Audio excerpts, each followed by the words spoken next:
আজি ছানডে।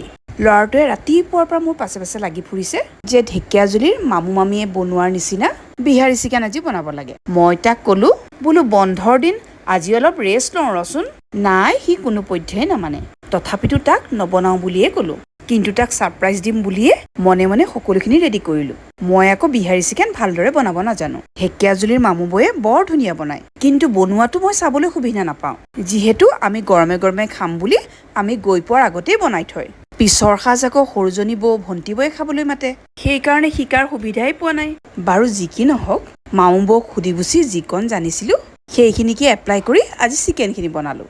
আৰু ল'ৰাই বিচৰাৰ দৰে বিহাৰী চিকেন নাপাই যাতে সি মনত অসন্তোষ নকৰে, সেইকাৰণে লগতে পোলাও আৰু এগ কাৰী এখনো বনাই দিছোঁ। ল'ৰাটোৱে অন্য নহ'লেও বিহ জলকীয়াৰ জ্বলা আৰু স্পাইচি পাই খাই বৰ ভাল পালে।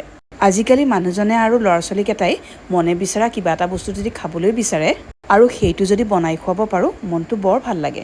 খাই ভাল লগা বুলি ক'লে আৰু বেছি ভাল লাগে, আৰু সেই মৰমখিনিকে সাৱটি পুনৰ সাজু হওঁ।